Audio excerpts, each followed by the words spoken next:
तर आता आपण बघूयात रिव्ह्यूचे काय प्रोव्हिजन आहे सीपीसीमध्ये. तर सेक्शन 114 जे आहे सीपीसीचा आणि ऑर्डर 47 ह्याच्यामध्ये आपल्याला रिव्ह्यू संदर्भातचे प्रोव्हिजन सापडतात. आता री म्हणजे काय पुन्हा, आणि व्ह्यू म्हणजे काय बघणे. मग रिव्ह्यूचा अर्थ काय होतो की पुन्हा एकदा बघणे, म्हणजे पुन्हा एखादी गोष्ट तपासणे, पुन्हा एकदा री एक्झामिन करणे. सो रिव्ह्यूचा सिंपल मिनिंग काय, review means to consider or to look again or to री एक्झामिन.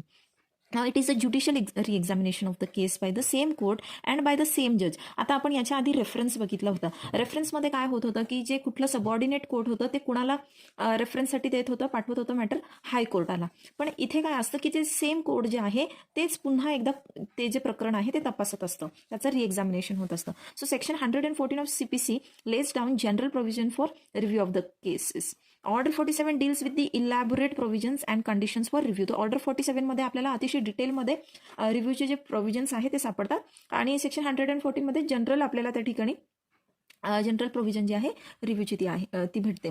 आता सेक्शन 114 काय म्हणतं की any person considering himself aggrieved, अशी कुठलीही व्यक्ती जी अग्रीव्ड आहे कोर्टाच्या एखाद्या डिक्रीने किंवा ऑर्डरने की ज्याच्यामध्ये अपील जी आहे ती अलाव केलेली आहे, परंतु त्या व्यक्तीने अपील केलेली नाहीये. ठीक आहे, म्हणजे अशी एखादी डिक्री, अशी ऑर्डर की ज्यासाठी ती व्यक्ती अपील करू शकत होती, म्हणजे सीपीसी मध्ये त्यासाठी अपीलची प्रोव्हिजन आहे, परंतु त्या व्यक्तीने अपील केलेली नाहीये.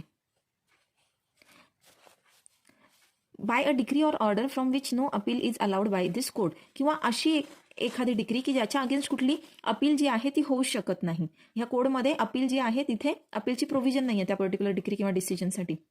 तर अशा संदर्भात आणि अजून की decision on a reference from a court of small causes. मग स्मॉल कॉजेस कोर्टाने जर एखादा डिसिजन दिला आणि तो डिसिजन जो आहे तो रेफरन्सच्या बेसिसवर दिलेला आहे, तर अशी पार्टी जी आहे ती जजमेंटच्या रिव्ह्यूसाठी अप्लाय करू शकते.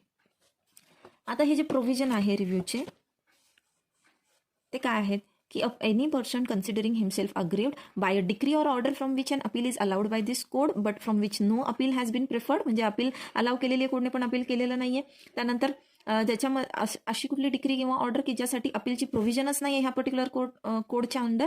आणि तिसरं काय पाहिलं आपण की स्मॉल कॉज कोर्टातनं आलेला असा कुठलाही डिसिजन जो रेफरन्सच्या बेसिसवर आलेला आहे. मग आता आपण बघूयात स्कोप काय आहे रिव्ह्यूचा.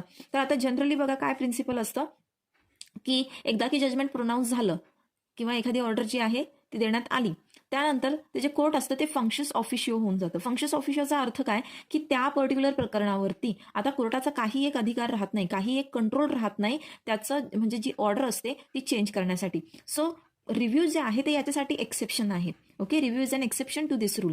The remedy by a way of review is given by the equity code. This remedy was not known to common law court. The philosophy inherent in the recognition of this principle of review is acceptance of human fallibility. If there is an error due to human failing, it cannot be permitted to perpetuate and to defeat justice. Such mistakes or errors must be corrected to prevent miscarriage of justice. आता बघा काय होऊ शकतं की कधी कधी शेवटी माणूस आहे, माणसाकडनं काही चुका होऊ शकतात, आणि जर एखादी एरर असेल, एखादी कुठली चूक असेल आणि त्यामुळे जर एखाद्या पर्सन सोबत इनजस्टिस होणार असेल, तर असं आपल्याला अजिबात काय मान्य नाही आपल्या एक जी ज्युडिशियल सिस्टम आहे. आणि आपण काय बघतो की अंततः प्रत्येकाला न्याय मिळाला पाहिजे. आणि जर एखाद्या मानवी चुकीमुळे, एखाद्या एररमुळे, कशामुळे जर ते जजमेंट जे आहे ते चुकीच्या पद्धतीचं देण्यात आलेलं असेल, तर तिथे काय होऊ शकतं, मिसकॅरेज होऊ शकतो जस्टिसचा. आणि असं नाही व्हावं म्हणून ही जी रिव्ह्यूची जी प्रोव्हिजन आहे ही आपल्याला आपल्या सीपीसी मध्ये इन्सर्ट केलेली दिसते. Maintainability of review. तर कुठल्या केसेसमध्ये रिव्ह्यूचं अप्लिकेशन जे आहे ते मेंटेन केलं जाऊ शकतं. आता अशा केसेस ज्याच्या संदर्भात अपील जी आहे ती होऊ शकत नाही, अशा केसेसमध्ये जिथे अपील होऊ शकते परंतु ती केलेली नाहीये, असे डिसिजन की जे स्मॉल कॉज कोर्ट, आपण हे पुन्हा पुन्हा तेच रिपीटेडली पॉईंट्स बघतोय बघा, पण तुम्हाला एक्झाममध्ये असेच, कारण की तुमची लेंथ तेव्हाच जी आहे ती वाढते. So discovery of new evidence. आता एखादं नवीन एव्हिडन्स जे आहे ते डिस्कव्हर झालेलं असेल जजमेंट नंतर, आणि ते एव्हिडन्स खूप महत्त्वाचं होतं, त्याच्यामुळे एंटायर केस जी आहे ती बदलू शकते, म्हणजे जजमेंट जे आहे ते बदलू शकतं. एरर अपॅरंट ऑन द रेकॉर्डमध्ये काही एरर जी आहे ती आहे, किंवा एनी अदर सफिशियंट रिझन. आता if an appeal is already instituted before making an application for review, the court cannot entertain review application. मग आता एखाद्या मॅटरमध्ये एखाद्या कोर्टानं जर आता इथून एखादी ऑर्डर आलेली आहे किंवा डिक्री पास झालेली आहे आणि त्याच्या अगेन्स्ट जी आहे ती अपील जी आहे ते मेंटेनेबल आहे, आणि मग तिथे अपील पण करण्यात आलेली आहे, तर ऑलरेडी इथे अपील केलेलं असताना तुम्ही परत इथे रिव्ह्यूसाठी जे आहे ऍप्लिकेशन टाकू शकत नाही simultaneously. Discovery of new evidence. मग आता एखादा असा नवीन एव्हिडन्स जो आहे तो डिस्कवर झाला आणि तो खूप इम्पॉर्टंट एव्हिडन्स आहे, त्याच्यामुळे जे आहे डिसिजन जे आहे ते पूर्णतः बदलू शकतो.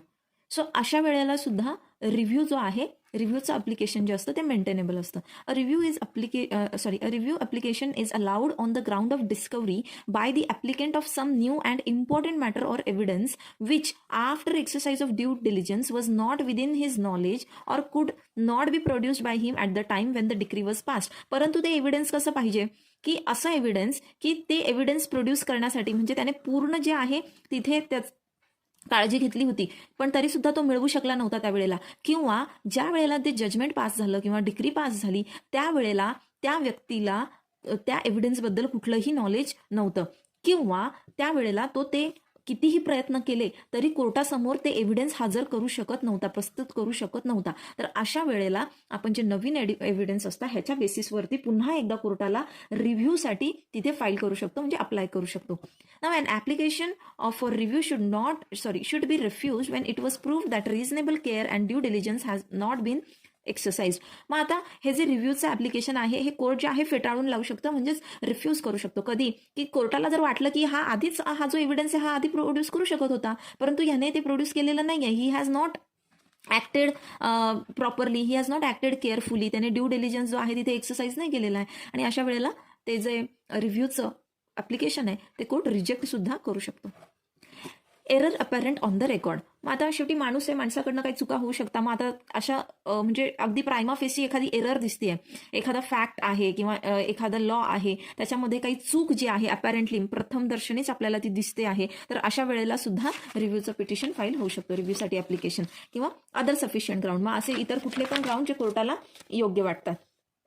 आता पिरियड किती आहे बरं, लिमिटेशन पिरियड किती आहे रिव्ह्यूसाठी. मग जेव्हा त्या एखाद्या कोर्टाकडून जेव्हा डिक्री किंवा ऑर्डर जी येते त्यानंतर 30 दिवसांच्या आत रिव्ह्यूचं ॲप्लिकेशन जे आहे ते फाईल करायचं असतं. त्याच्यामध्ये आपण केसला बघूया. Tungabhadra industries limited versus government of Andhra Pradesh. Supreme कोर्टाने या ठिकाणी काय म्हटलं की जिथे अपील डिसमिस केलेली आहे on the ground that it was incompetent or was time barred, the provisions of review would get attracted. म्हणजे बघा की आता जिथे एखाद्या कोर्टाने अपील जे आहे, एखाद्या कोर्टात अपील करण्याचा आता टाइम पिरियड असतो बरोबर, आपण लिमिटेशन्स ऍक्ट स्टडी करणारच आहोत, तर प्रत्येक गोष्टीचा एक लिमिटेशन पिरियड आहे आणि ते जे टाइम पिरियड आहे ह्या एखाद्या कोर्टामध्ये अपील करण्याचा तो जर संपलेला असेल तर अशा वेळेला रिव्ह्यू जे आहे, रिव्ह्यूचे प्रोव्हिजन जे आहे तिथे पिक्चरमध्ये येऊ शकता. म्हणजे अपीलचा टाइम संपला तर रिव्ह्यू जे आहे ते केलं जाऊ शकतं. हे Tungabhadra industries limited versus government of Andhra Pradesh ह्या पर्टिक्युलर केसमध्ये सुप्रीम कोर्टाने सांगितलं. मग कन्क्लुजन काय आहे इथे की रिव्ह्यूचा अर्थ काय आहे. रिव्ह्यू म्हणजे रिकन्सिडर करणं, रिव्ह्यू म्हणजे पुन्हा एकदा बघणं, रिव्ह्यू म्हणजे रिएक्झामिन करणं, आणि हे कसं आहे ज्युडिशियल रिएक्झामिनेशन आहे. कसलं, केसचं. कोण करतं हे, सेम कोर्ट आणि सेम जज. हा एक प्रामुख्याने फरक आहे रेफरन्स आणि रिव्ह्यूमध्ये. ते सेम कोर्ट असतं आणि सेम जज जे आहे ते पुन्हा एकदा तिची केस आहे ते स्टडी करत असतं. The basic philosophy inherent in the recognition of the principle of review is acceptance of human fallibility. If there is an error due to human failing it can not be permitted to perpetuate and to defeat justice. माणसाच्या एखाद्या मानवी चुकीमुळे जर एखादी चूक झाली असेल आणि त्या चुकीमुळे जर एखादा चुकीचा निर्णय देण्यात आला असेल तर फक्त माणसाच्या चुकीमुळे एखादा पर्सन जो आहे तो न्यायास मुकला नाही पाहिजे. हे बेसिक त्याच्या मागचा प्रिन्सिपल आहे.